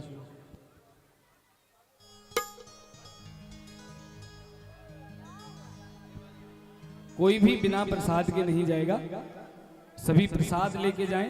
आज भगवान के प्राकट्योत्सव में आप हम सभी ने प्रवेश किया, बड़ा ही सुंदर आप हम सभी ने नंद उत्सव मनाया। अब सभी आरती करते हुए भगवान का प्रसाद लेके जाएं, भागवत महापुराण का प्रसाद लेंगे। कोई भी बिना प्रसाद के न जाए। और कल बड़ा ही सुंदर आप हम सभी कल बड़ी सुंदर श्री गिरिराज धरण की झांकी और हमारे श्रीधाम वृंदावन से पधारे हुए बड़ी सुंदर आप सभी दीपक नृत्य देखेंगे। सभी ध्यान दें, सभी माताएं भाई बंधु सभी ध्यान देंगे। एक बार सभी प्रेम से श्री राधे राधे जय राधे राधे। कल बड़ा ही सुंदर आप हम सभी दीपक नृत्य देखेंगे। कई कई दीपक लेकर के हमारे श्रीधाम वृंदावन से पधारे हुए भैया जी आप सभी को बड़ा सुंदर कल दीपक नृत्य दिखाएंगे। और कल माखन चोरी लीला भी होगी और कल ही भगवान गिरिराज धरण का पूजन भी होगा। गोवर्धन नाथ का आप सभी को पूजन करने के लिए भी मिलेगा। कल बड़ी सुंदर सुंदर झांकियां भी हैं, बड़ी सुंदर सुंदर कथाएं हैं। भगवान की बाल लीलाओं का भी आप सभी दर्शन करेंगे। कल बड़ी सुंदर सुंदर जो भगवान ने अपने बाल स्वरूप में जो लीलाएं की हैं सभी देखेंगे भी और सुनेंगे भी। पूज्य देवी जी की वाणी में आप सभी श्रवण करेंगे और श्रीधाम वृंदावन से पधारे हुए हमारे भैया जी बड़ी सुंदर झांकियों के साथ आपको दर्शन भी कराएंगे। और सभी ध्यान दें, ये कथा पूज्य देवी जी के चैनल पर देवी गौर प्रिया जी YouTube चैनल पर लाइव चल रही है, तो आप सभी जाकर के अपने अपने मोबाइल पर भी इसको देख और सुन सकते हैं। अपने YouTube चैनल में सर्च करें देवी गौर Priya ji YouTube channel, Facebook सभी जगह पे लाइव है, तो आप सभी देख सुन सकते हैं। और चैनल को सब्सक्राइब करते हुए आप सभी नित्य प्रति की कथा अपने मोबाइल पर देख सुन सकेंगे। जय जय श्री राधे, जय जय श्री श्याम। आइए आरती की तरफ चलते हैं। श्री राधे।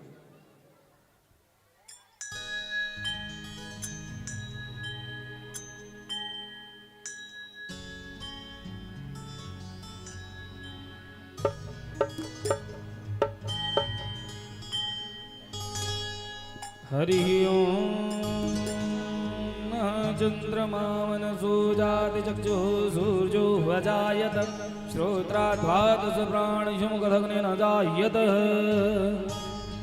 श्री बांके बिहारी तेरी आरती गाऊं, बांके बिहारी तेरी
दुनिया तारी जिसने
दोनों हाथ उठाएंगे सभी और महामंत्र के साथ आज की कथा विश्राम। इसके बाद कलश सभी पुनः समय से पधारेंगे। सभी दोनों हाथ उठाएं, सभी दोनों हाथ उठा के महामंत्र बोलेंगे। ओ हरे कृष्णा कृष्ण कृष्णा हरे हरे, हरे राम राम राम ए हरे कृष्णा कृष्ण कृष्ण हरे हरे राम राम ओ हरे कृष्णा कृष्ण कृष्ण हरे हरे,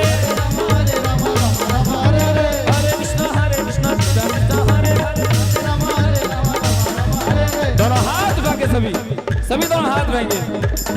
हे हरे कृष्णा कृष्ण कृष्ण हरे हरे, हरे राम राम राम हे कृष्ण कृष्ण हरे हरे राम राम, कृष्ण कृष्ण हरे हरे राम राम हरे हरे।